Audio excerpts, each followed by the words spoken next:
Korban jiwa di tiap daerah itu mencapai 1.000 jiwa bahkan lebih.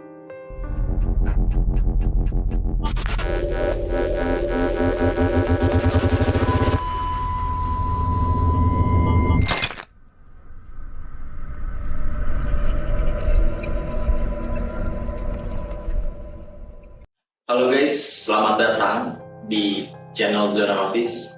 Channel ini kedepannya akan menemani kalian dengan bahasan-bahasan yang unik, bukan hanya unik, nyeleneh, tidak masuk akal atau logika, bahkan bisa dibilang aneh. Channel ini akan tayang setiap minggu, bahkan setiap hari jika kalian mau. Jadi mohon disupport, tidak lupa untuk di-subscribe, di-share, juga di-like, dan komen kalau bisa. Pada pembahasan pertama ini, kita akan membahas tentang pembantaian yang terjadi di Indonesia sebelum tahun 1945 atau kemerdekaan. Yang pertama ada pembantaian etnis Tionghoa di Jakarta. Etnis Tionghoa ini menjadi etnis minoritas pada saat itu karena lebih banyak orang Eropa di wilayah Jakarta.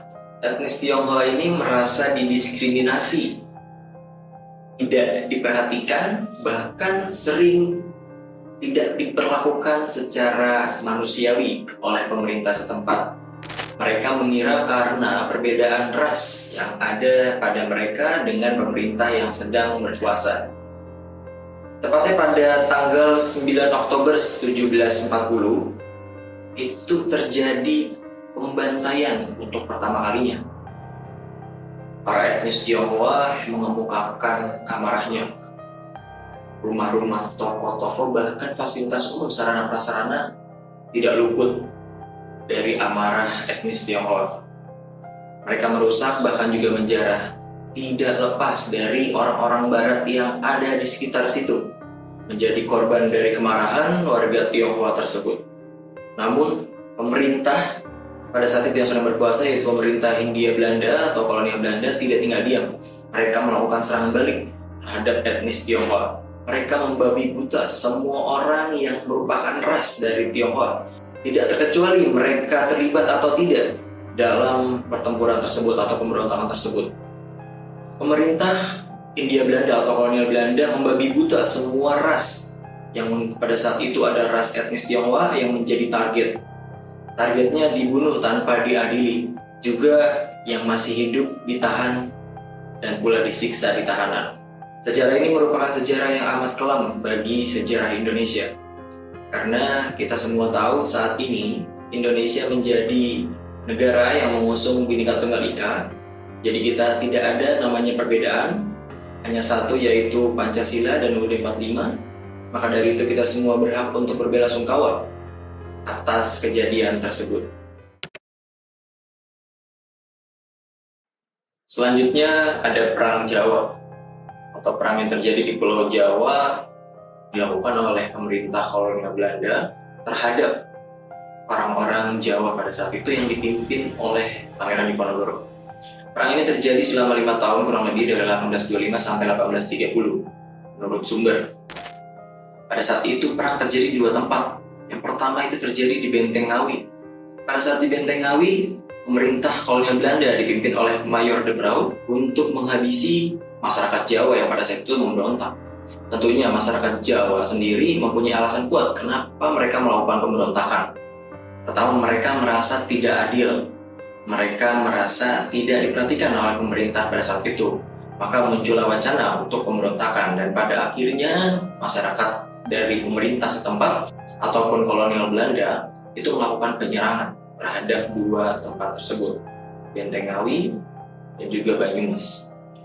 Pada saat di Benteng Ngawi, Pangeran Diponegoro dipukul mundur oleh pemerintah Belanda yang dipimpin oleh Mayor de Brauw, juga mengakibatkan banyak korban jiwa dari warga setempat, warga lokal atau warga Jawa kita sebut. Selanjutnya di Perang Banyumas itu terjadi pada tahun 1826 yang dipimpin oleh Jenderal Hendrik Marcus Lecoq. Jenderal Hendrik adalah pemimpin yang memimpin pasukan Belanda pada saat menyerang Banyumas. Mereka membabi buta masyarakat Jawa yang katanya memberontak pada saat itu. Tidak terkecuali masyarakat umum atau warga lokal yang tidak ikut memberontak, tetap menjadi sasaran. Pembabian buta itu mengakibatkan banyak korban jiwa. Selanjutnya terjadi pembantaian di Aceh. Pada saat itu terjadi pada tahun 1873 sampai 1904 antara pemerintah kolonial Belanda melawan Kesultanan Aceh. Perang ini termasuk perang yang cukup lama karena bertahun-tahun perang tersebut belum selesai. Tentunya karena makin lamanya perang, semakin banyak juga korban. Pada saat itu pemerintah kolonial Belanda memulai serangannya pada tahun 1873 di kota Meredo, Aceh. Selanjutnya melancarkan serangannya pada tahun 1896 di kota Telnom. Melanjutkan serangannya tidak hanya di situ, pemerintah kolonial Belanda di kota Gledek, atau bisa disebut perang Gledek. Dan yang terakhir pemerintah Belanda menyelesaikan agresi militernya terhadap Kesultanan Aceh atau daerah Aceh itu yang dinamakan dengan perang Sirege. Kesultanan Aceh berdarah, Kesultanan Aceh gelap gulita karena terus digempur oleh pemerintah kolonial Belanda pada saat itu. Korban jiwa di tiap daerah itu mencapai 1.000 jiwa bahkan lebih. Karena ketidaksiapan Kesultanan Aceh yang pertama. Yang kedua, tentunya perbedaan persenjataan yang terjadi antara kolonial Belanda dan Kesultanan Aceh atau warga Indonesia. Dan selanjutnya karena minimnya taktik perang yang dilakukan oleh Kesultanan Aceh pada saat melawan kolonial Belanda yang sudah sangat siap dari segi persenjataan juga taktik, sehingga mengakibatkan runtuhnya Kesultanan Aceh ataupun berkuasanya Belanda pada saat itu di Aceh pada tahun 1904. Selanjutnya yaitu pembantaian di Pulau Buru. Pulau Buru itu terletak di Kepulauan Maluku. Pada saat itu, pada tahun 1941-1942 adalah proses pendudukan Jepang di Indonesia. Pulau Buru merupakan salah satu tempat yang diisi oleh banyak tahanan atau tawanan dari berbagai negara, salah satunya Australia, selanjutnya ada Inggris dan Belanda. Mereka dipaksa oleh tentara Jepang untuk bekerja tanpa henti, bahkan sampai kelelahan dan meninggal. Semakin kesini, tentara Jepang justru semakin berbuta dengan cara menyiksa para tahanan tanpa sebab atau tanpa alasan, dengan alasan takut bahwa adanya simpatisan atau mata-mata dari sekutu. Selanjutnya, tentara sekutu pada akhir Perang Dunia Kedua tidak tinggal diam. Mereka memberikan serangan balik pada tentara Jepang di Pulau Buru, tapi justru malah memperkeruh suasana, membuat semakin banyak korban. Bahkan sampai warga lokal pula menjadi korban di Pulau Buru. Jadi bukan hanya tahanan yang menjadi korban, pada akhirnya warga lokal pun menjadi tahanan, dan banyak sekali korban pada saat itu. Warga lokal semuanya menjadi korban saat itu karena diduga menjadi mata-mata atau sekongkol dengan tentara sekutu.